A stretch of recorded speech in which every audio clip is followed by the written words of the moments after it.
E aí, galera do 8º ano, o professor Jairo chegando para mais uma aula de arte. E antes de entrarmos no nosso assunto, nosso segundo encontro do nosso novo livro, nós vamos fazer a revisão da nossa atividade que foi passada para casa na última aula. Bom, aqui tem o primeiro tópico dizendo o seguinte: interação, inspirado na proposta de Bauhaus, cria um mobiliário ou um objeto de decoração em que as linhas retas sejam predominantes.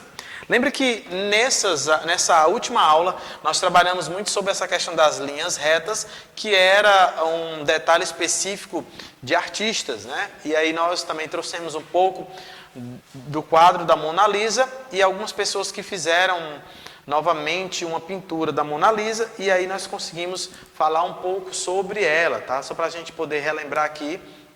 Aqui é uma das obras que nós vimos na aula passada, tá? Onde as pessoas reproduziram esses quadros, certo? Então a gente está agora, esse foi para uma campanha publicitária de conscientização do câncer de mama.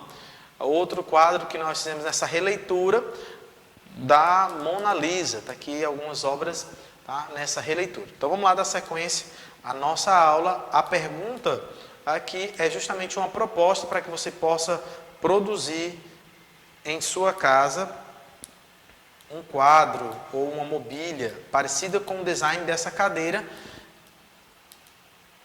em linhas retas. Então vamos lá, sejam predominantes, diz assim, as linhas retas sejam predominantes. Você pode desenhar o projeto e depois confeccioná-lo em miniatura, quando estiver pronto, apresentar na turma. Como nós não estamos em sala de aula, você pode produzir esse material e nos enviar foto daquilo que você produziu. O mais interessante dessa atividade é que você vai ter a oportunidade de montar um projeto e se igualar aos grandes nomes que estão aí, que criam os artistas que estão projetando os designs, né, que projetam lindos materiais, estofados, cadeiras, banquetas, entre outros. Então essa é a primeira tarefa que você deveria estar confeccionando, tá? Vamos dar sequência aqui em nossa atividade.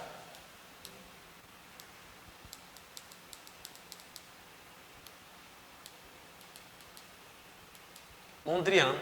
Vamos ver que atividade, qual é a proposta. Com base na obra de composição 2, em vermelho, amarelo e azul e preto, de Mondrian, é justamente essa ideia. Ele fazia a unificação das cores, né?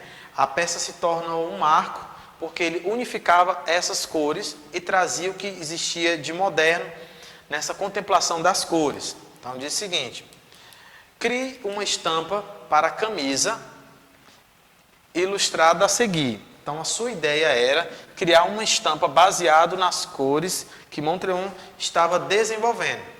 Lembre-se de utilizar linhas pretas e cole pedaços de papel vermelho, amarelo e azul, tá? Você iria estar produzindo uma arte nessa blusa com essa estampa aqui, tá? Essa é a estampa, beleza?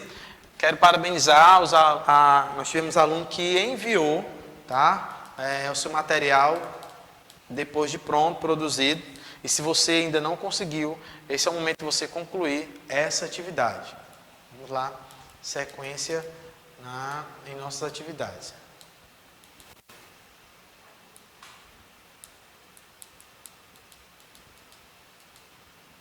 Pronto, ok. Então nós vamos agora à nossa aula de hoje. Nós vamos falar sobre a apresentação gráfica da terceira dimensão. São temas meio complexos de se entender, mas nós vamos tentar trazer aqui de uma forma rápida, dinâmica, para que vocês possam compreender. Lembrando que esse capítulo ele está trazendo uma amplitude sobre a arte relacionada à produção ou à pintura. Então nós vimos os quadros referentes à Mona Lisa, que foi o primeiro momento. Depois nós vimos alguns artistas que estavam produzindo cadeira, mesa, era publicidade também sendo usada em função da arte. Unia a publicidade, como o professor que era feito isso? Através de vendas nos museus existia várias propostas e eram vendidas bolsas, eram vendidas carteiras, blusas com estampa da Mona Lisa, reforçando assim a arte junto à economia e à publicidade e à propaganda. Então nós falamos sobre isso. Já aqui vai dizer que essa representação gráfica da terceira dimensão é uma ideia que se tinha em relação a como se deveria projetar as coisas. Então vamos lá para que a gente possa entender. O espaço pode ser percebido pelas três dimensões: altura, largura e profundidade. Ou seja, ela é tridimensional. A representação gráfica de profundidade que cria uma ilusão visual é a perceptiva. No século XV, em pleno Renascimento, o artista e arquiteto italiano Filippo Brunelleschi, 1377-1446, realizou diversas pesquisas e experimentos em que desenvolveu a perspectiva linear. Ele estudou a relação entre a distância e a escala e pintou alguns edifícios públicos de Florença. Com auxílio de um espelho e um orifício, demonstrou ao público a convergência de todas as linhas do desenho em direção ao horizonte, o que foi chamado de ponto de fuga. O que nós estamos trazendo aqui é que em pleno século XV, a arte ela já começava a despontar de uma forma grandiosa. Não era fácil, em pleno século XV, os artistas tentarem descrever a sua proposta para a multidão, mas aqui a gente começa a contemplar que isso já estava iniciando, né? A gente consegue ter essa identidade. Esse método parece simples, mas são exigidas algumas condições para que a representação possa ser conferida. Por exemplo, se observar por meio de um ponto fixo do observador, ter um espelho diante do objeto é estar a uma distância fixa entre o objeto e o espelho. Brunelleschi retirou diretamente do espelho a construção da perspectiva. O objeto a ser refletido, no entanto, precisa estar invertido para se encaixar a paisagem atrás do espelho.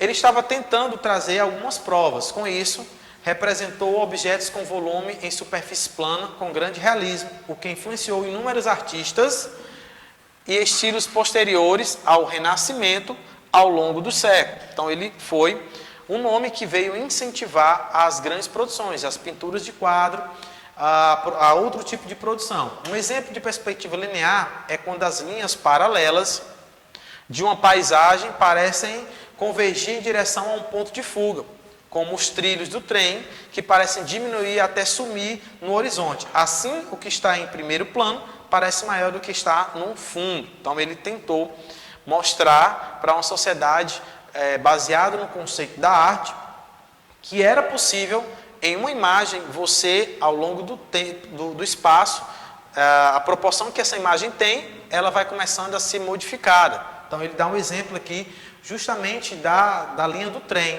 né? Ele traz para que as pessoas possam entender. Em pleno século XV, talvez seria um pouco complicado esse entendimento, né? Para hoje, o que nós temos, um entendimento sobre a arte, né? Que a arte ela vai ultrapassar as dimensões, as barreiras, e ela vai conseguir se contrapor a tudo que está imposto na sociedade. E aí a gente começa a perceber, vendo arte em poste, vendo arte em madeira, em quadros, em espelho, enfim, a arte dominou com certeza uma sociedade, graças à influência gerada por homens em séculos passados. Vamos dando continuidade à nossa aula.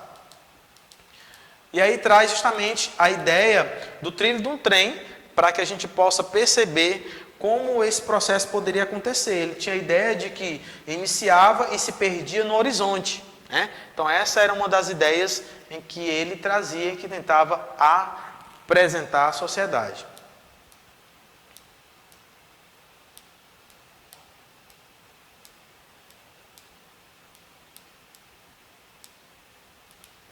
Vamos nós. Brincando com a perspectiva. Todo esse capítulo, você que está em casa, ele tem uma ideia voltada para o mundo da arte. todas as possibilidades que a arte tem e que o artista pode trabalhar com ela. Foi o caso que nós vimos na aula passada, que foi o quadro da Mona Lisa. Muitos artistas pegaram a imagem da Mona Lisa e alteraram, ou seja, dentro de uma perspectiva de uma releitura. E aí eu falei sobre essa ideia da releitura, diferente de um plágio, de simplesmente de copiar ou desenhar a imagem do artista. Porque na releitura é uma ideia que o outro artista traz, mas que ele vai homenagear aquele artista que criou aquela obra, que é, no caso, Leonardo da Vinci, referente ao quadro Mona Lisa. O uso da perspectiva em diferentes planos e frequentes no cinema, na arte gráfica e principalmente na publicidade para reforçar uma ideia, enaltecer um personagem ou um produto, entre outros.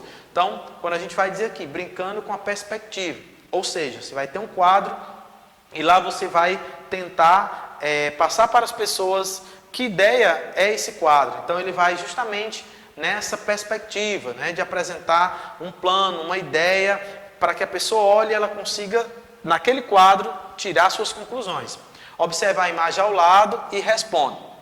Qual ideia ela transmite ao compararmos a pessoa que está em primeiro plano com as demais pessoas? Olha que interessante. Arte é também reflexão. Arte também é mostrar a tua opinião. Aquilo que você está contemplando no quadro pode ser diferente daquilo que eu contemplo e justamente também diferente daquilo que o artista produziu. Então vamos lá, brincando com a perspectiva. O que é brincar com a perspectiva? É justamente o que você está visualizando e o que eu estou visualizando. Aspectos diferentes, em momentos diferentes, nós estamos visualizando talvez coisas diferentes. E aí a pergunta é justamente essa. Qual ideia ela transmite ao compararmos a pessoa, a primeira pessoa aqui, que está em primeiro plano com as demais pessoas que estão ali atrás, né? Que é justamente isso, brincando com a perspectiva, a tua visão, a tua perspectiva sobre essa obra. Ok? Até aí, estamos conseguindo compreender a ideia da perspectiva? Vamos lá. Aqui diz o seguinte, a questão é que nosso cérebro compreende essa mensagem rapidamente. Vocês já viram aquelas imagens que são colocadas nas redes sociais para que você consiga perceber imagens no quadro? Pois é justamente brincar com a perspectiva. Algumas pessoas conseguem encontrar alguns detalhes da imagem, já outros não conseguem. Então vamos lá. A questão é que nosso cérebro compreende essa mensagem rapidamente. Sem perceber, entendemos que a pessoa em primeiro plano, como no cartaz da propaganda chinesa, tem, de alguma maneira, uma superioridade em relação à outra, por ser um chefe de Estado ou um líder. Você conseguiu ter essa mesma percepção nesse quadro? Pois é, nós vamos fazer uma análise desse quadro agora. Quando ele fala que existe o primeiro, que tem um destaque diante das outras pessoas. Esse aqui vai simbolizar um chefe de Estado ou um líder, e os demais vão ser a população, a pessoa que está lá diante desse chefe ou líder de Estado. Tá? Isso aqui é um quadro referente durante a Revolução da Cultura Chinesa. Observe a imagem ao lado.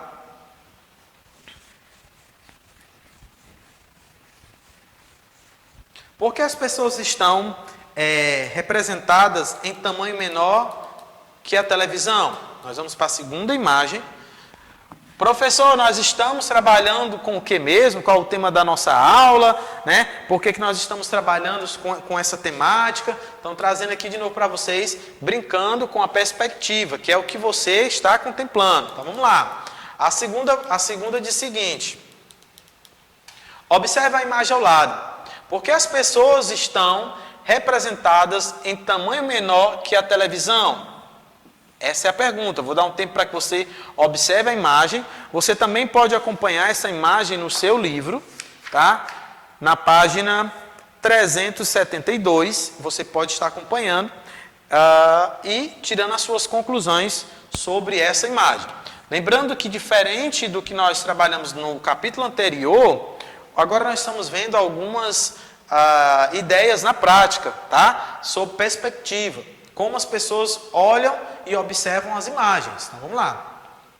Alguém sabe dizer essa resposta? Você em casa sabe responder sobre qual a ideia dessa imagem? Quando diz, observa a imagem ao lado, por que as pessoas estão representadas em tamanho menor que a televisão?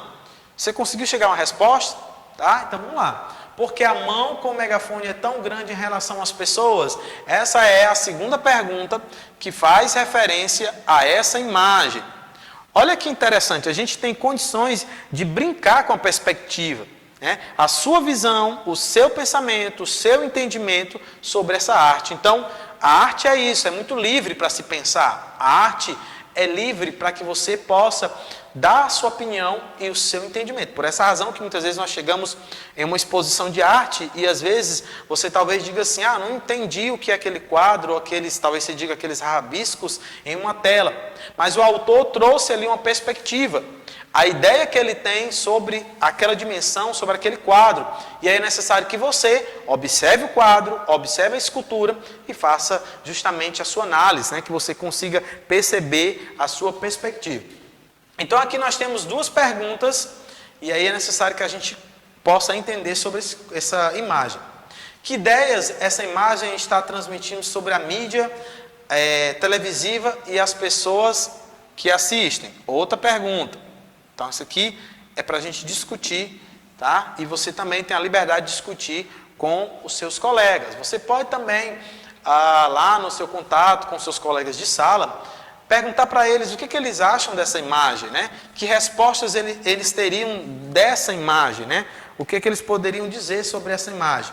Na minha concepção, a gente consegue compreender que nesse exato momento, a mídia ela está sendo ampla, né? Ou a gente poderia ter duas situações aqui. A mídia ela está controlando a população, né, lançando as suas informações e as pessoas estão recebendo essas informações e por essa razão elas se tornam pequenas, né, são pequenas aí. Ou uma outra situação é que a mídia cresceu tanto no final dos tempos, né, em que as pessoas não conseguem mais ter dimensão em relação à mídia, né, acerca da fake news, né, como se expande pelo mundo. Enfim, você também pode tirar suas conclusões acerca dessa imagem. Vamos lá, dando sequência à nossa aula.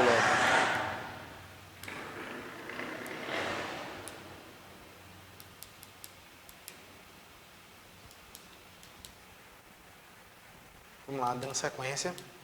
Aqui tem outro ponto importante para que a gente possa discutir sobre a arte. Vamos lá. Criticando a propaganda. Esse capítulo, ele é dedicado justamente à arte, à publicidade, à propaganda. E percebam que durante esses capítulos, nós estamos interagindo com cada um deles. Lembra que no capítulo passado eu falei que o mercado publicitário estava investindo no mundo da arte, aí produzindo diversos objetos, enfim. E aí a gente vai falar um pouco agora também sobre a propaganda, criticando a propaganda. Será que algumas vezes não somos soterrados por propagandas? Né? Essa seria um dos questionamentos para a gente discutir. Vocês, mas professor, há uma relação entre a arte, entre a publicidade, entre a propaganda? Sim, há uma relação. Então é interessante que a gente passe a entender e a perceber sobre isso. De uma forma didática. Como é isso, professor? De uma forma didática, uma forma dinâmica, que a gente consiga observar e depois tirar as nossas conclusões. Então, diz o seguinte, repetindo, será que algumas vezes não somos soterrados por propagandas? Televisão, jornal, rádio, internet, celular, revistas, já tinha falado jornais e outdoors. De todos os lados somos bombardeados para comprar produtos e serviços. Então, a propaganda, a mídia, a publicidade, ela tem um poder grande. Pensando nisso, que a arte se uniu à publicidade, para que haja uma divulgação maior das exposições de arte, do cinema, do teatro e principalmente do museu. De todos os lados, somos bombardeados para comprar produtos e serviços. O pior é que, frequentemente, somos o quê? Somos influenciados por essas propagandas e compramos coisas que não precisamos. Isso acontece com várias pessoas, né? O desejo compulsivo por produtos, por estar comprando. E isso tem também uma relação poderosa com a propaganda. Então, por isso que aqui faz uma crítica à propaganda, né? O cuidado que precisa se ter para que as pessoas que são induzidas, levadas a esse tipo de compra. A finalidade da propaganda é mesmo que seduzir, vender, nos convencer de que, ao usar determinados produtos ou serviços, seremos melhores, mais bonitos, mais aceitos pela sociedade. Olha, aqui a gente tem uma relação que daria para a gente discutir também em filosofia, e aí achei interessante que essa discussão chega até a arte, né? Como está essa relação da propaganda nesse sentido com a população, né? Pela população. Então é interessante discutir no âmbito cultural, artístico, acerca da propaganda, a grande influência que ela tem em relação às pessoas. Aqui a gente tem um grande megafone, alguém que anuncia, né? Alguém que anuncia e as pessoas que escutam. Então, o poder de massa da mídia, de influenciar, é o que está justamente dizendo aqui. A finalidade da propaganda é mesmo esta: seduzir, vender, nos convencer de que, ao usar determinado produto ou serviço, seremos melhores, bonitos, aceitos por uma sociedade. Então, a gente vai tentando ir na contramão do que essa sociedade tem planejado, né? Que é justamente para que as pessoas possam estar inseridas nesse processo. Uma sociedade em que tem como meta a compra, né? E é isso que a gente não quer para as próximas gerações. Nós queremos que as próximas gerações estejam atentas, percebam a importância da arte, busquem informações, estejam envolvidos com esse mundo de cultura. Você já passou por isso alguma vez? Comprou algo e depois se arrependeu? Foi convencido temporariamente por uma propaganda e depois teve consciência de que não era bem aquilo que você queria? Então, eu acredito que a maioria das pessoas já passaram por uma situação dessa, né? De comprar algo que não queria, de sair de casa para pagar um boleto e de repente volta com sacola. A influência da mídia. Bom, nós vamos trazer agora, já na reta final da nossa aula, o nosso organograma apresentando como se distribui as artes visuais nessa perspectiva da arte e cultura. Então, assim, nós já falamos no decorrer da nossa aula hoje sobre a influência. Então, dentro da perspectiva da arte vai estar a publicidade. Então, nós vamos agora funções e apropriações relacionando conceitos. Então, vamos lá, artes visuais, para que vocês possam compreender já no finalzinho da nossa aula.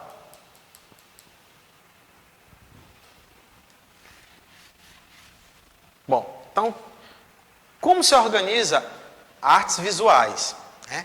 Nós falamos nessa aula e na aula anterior a importância da publicidade para a arte, né? Agora, como se define essas artes visuais? Então, vamos lá, artes visuais está definido dessa forma, ela se relaciona assim, como? Com a publicidade.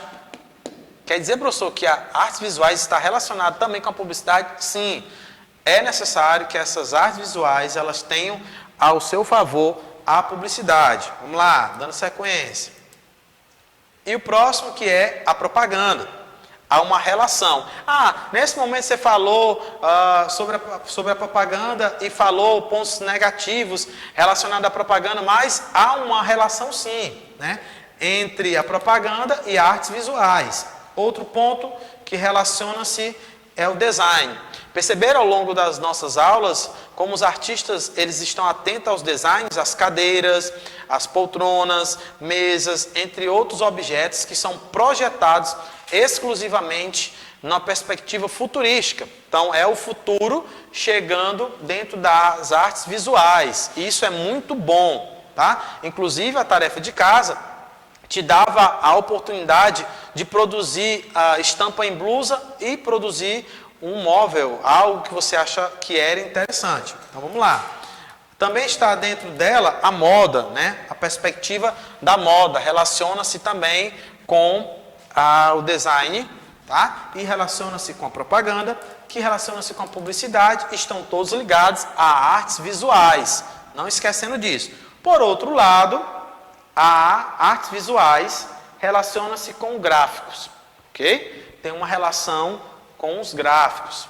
Continuando, os gráficos desenvolveu perspectiva linear, que é o que nós estudamos nesse capítulo, essa perspectiva linear, né? Lembra do trilho do trem? Pois é, o trilho do trem começa aqui e ele chega ao infinito, né? Chega a uma distância que a gente tende a querer olhar. Então estão ligados a propaganda, design, moda, aí vem, se inspiram em obras e conceitos artísticos. Olha que interessante, professor.